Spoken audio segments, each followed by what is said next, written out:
Hello friends, this is Melanie here, Melanie Lichtinger with astrology for the week of July 12th, tomorrow, until July 18th, 2022.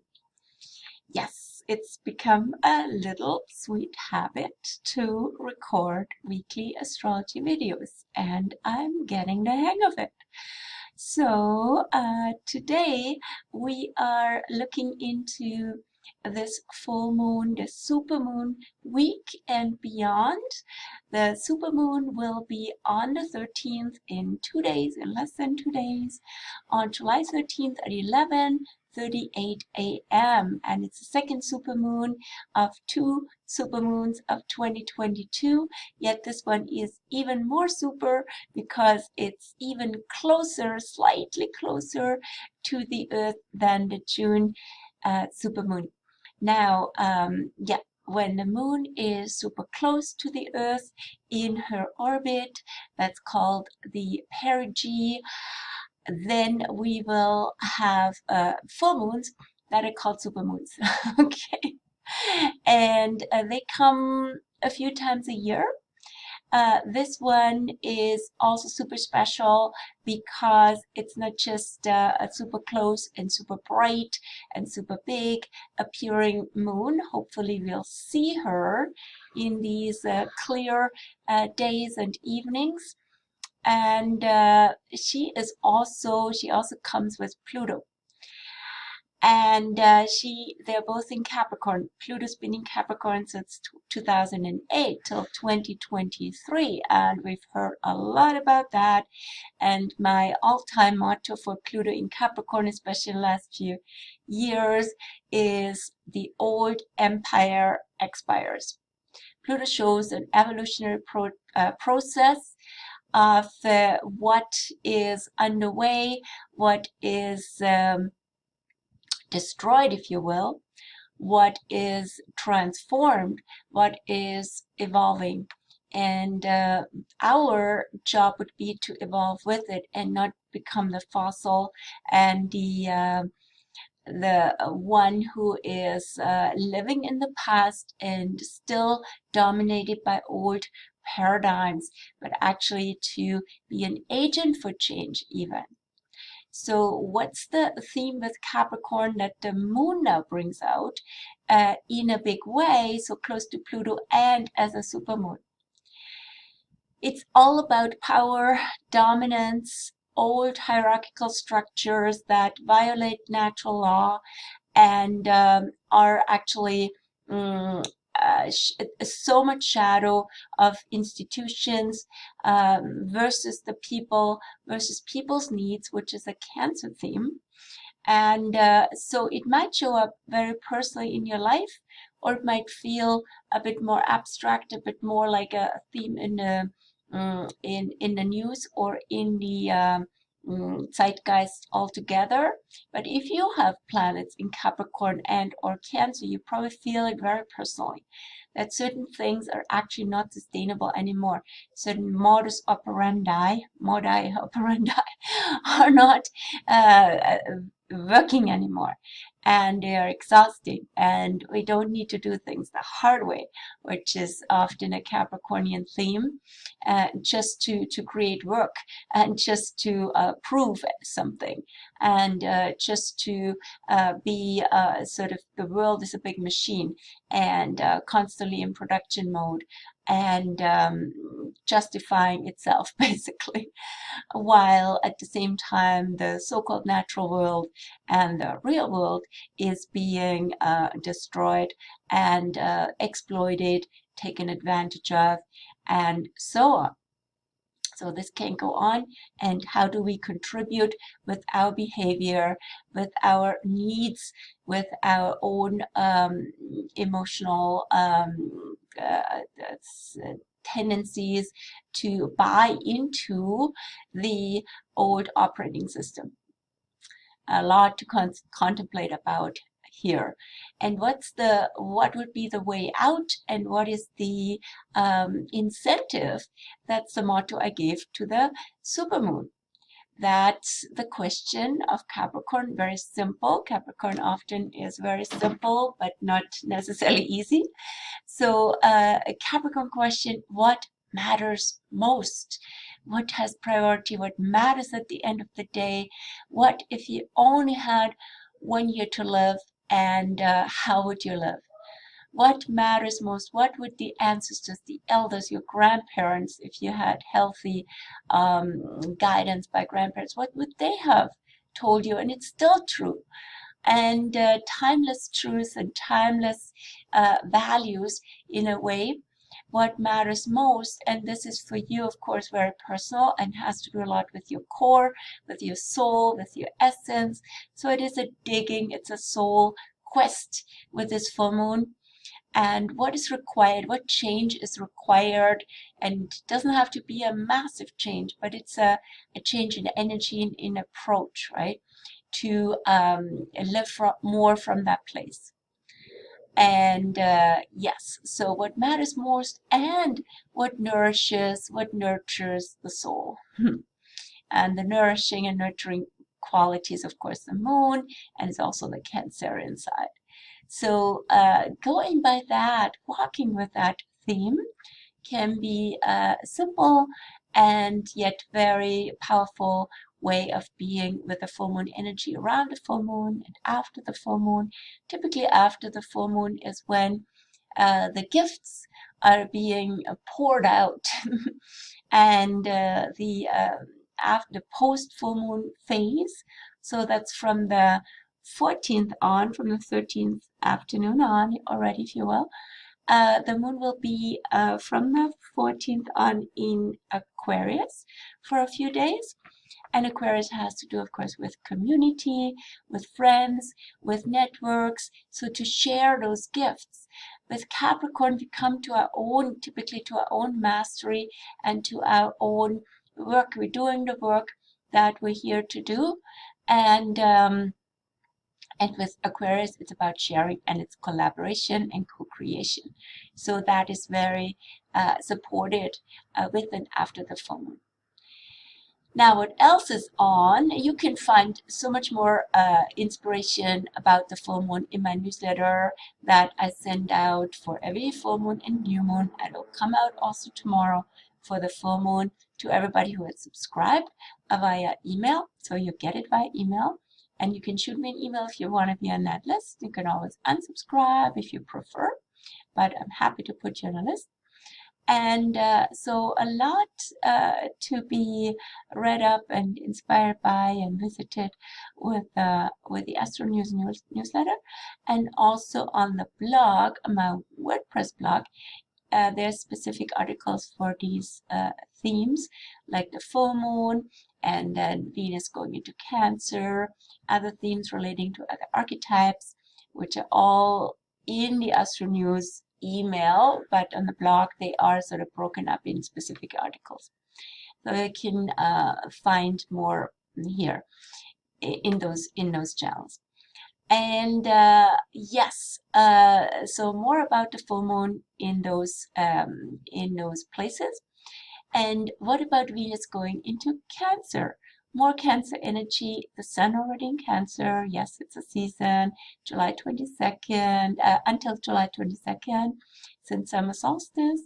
And Mercury now also in Cancer since July 4th till the 17th, or is it 19th? 19th. And Venus goes into Cancer on the 17th until August the 11th. So she invites us, the love goddess invites us to be gentle, caring, and doing really lots of TLC and being more in our soft place, in our sweetness, and checking in what our needs are. And of course also the world around us makes the world a more beautiful place. It's also about beautifying the home, if you will, and nest building, coming together with family, with tribes, with anybody who feels you have a sweet resonance with. And more about that also in the article. And Also, Mercury, as I said, is already in Cancer. Lots of Cancer energy. I don't think I've shown you the chart of the full moon yet, with the moon here with Pluto, end of Capricorn, and the Sun and Mercury together in Cancer. Also Lilith and Venus joining in on the 17th. So what's with that Sun, Mercury in Cancer energy? They come together actually on the 16th. Sun and Mercury meet, I believe, 6 times per year during Mercury retrograde and in the time exactly between the Mercury retrograde.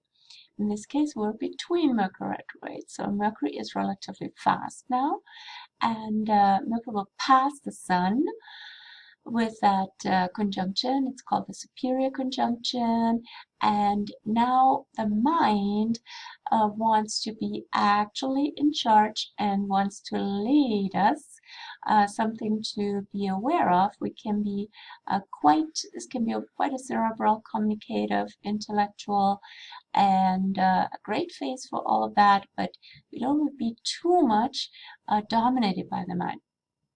Especially also with Cancer, often very related to, which is a beautiful energy to generate resonance and a safe environment for communication, but it can be also very past and memory oriented and a little bit stuck there, 2 steps back and 1 step forward. So noticing that and being also easy and gentle with ourselves in it.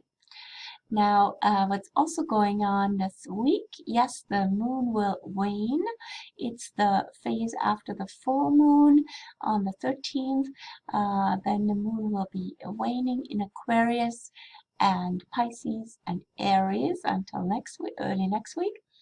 And typically a waning moon phase is good for release, especially this one, because it's a full moon with Pluto, and Pluto is a lot about purging and offers a container to transform what has outlived its purpose, especially Pluto in Capricorn, and what is weighing on us and what is more work than worth it.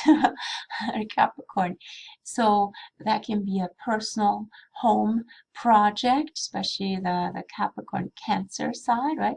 What is really purposeful here? What do I really need? And what am I just attached to because it's got memory value? All these things. So if you have a motivation to give things away, to sell them, if you will, to repurpose and recycle and reuse, it'd be a beautiful, satisfying thing. And sometimes it can be very symbolic and a very sort of almost ritualistic. So you do that with things, and a lot happens in your psyche actually while you're doing this process. And yes, so it can be also a good time for ceremony, a release ceremony. And a release ceremony at some point was involved and introduced to winter solstice 2012. It was quite a poignant time, of course. Was a despacho. It's a South American practice, ceremonial practice, where gifts are being offered to Mother Earth. So they are being gathered, whatever we would like Pachamama, Mother Earth, to transform and help repurpose in a natural way, or how it needs to,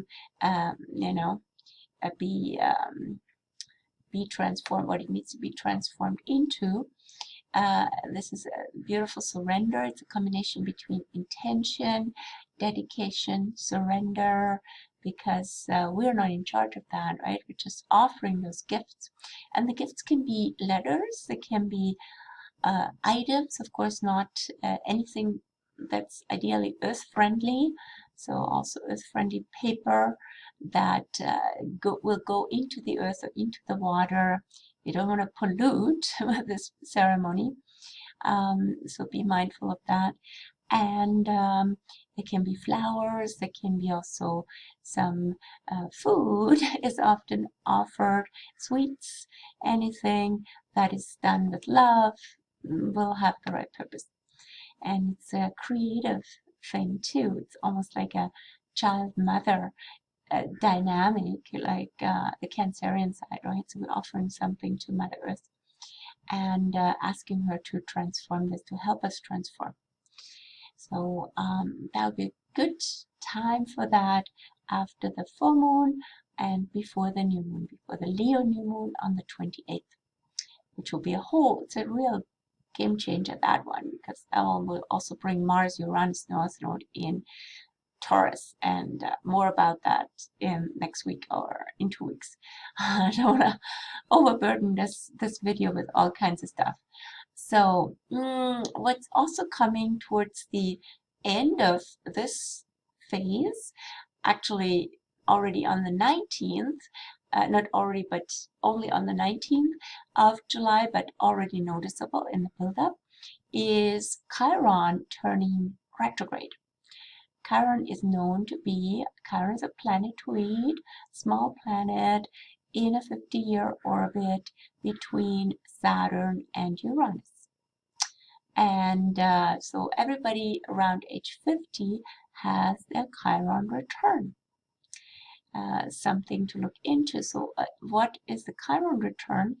Chiron return is a phase in life where we find our medicine, and often that happens through a process where we also being reminded of, actually feel, not just idea, but we actually feel our wounds and our wherever we have felt like an outsider, felt unusual, felt not understood, and things that we need to take care in our own lives to become more acquainted with the medicine that wants to reveal itself through that.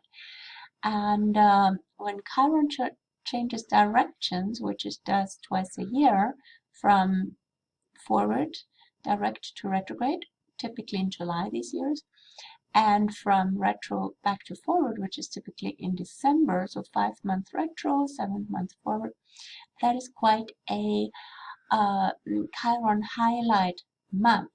It's like a U-turn. So the planet is, from Earth's perspective, turning from being forward, now backing off in the zodiac. And Chiron is currently in Aries, in mid-Aries. And so Aries themes come up actually since 2019, when Chiron entered Aries. Chiron will be in Aries till 2027. Quite a while. It has an irregular orbit, and at this time 8 years in the sign.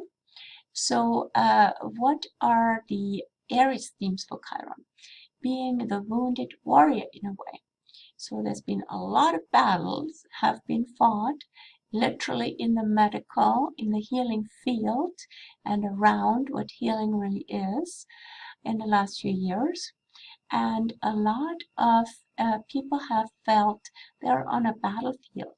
It's a lot of aggression, a lot of warfare, a lot of raw survival energy, and that could have been like really physical, being afraid one could die through what's going on, or also in other existential levels. Could be your economic existence, and could be your social existence. So anything is very raw and vulnerable, and also at the same time aggressive. And so what is the medicine for that?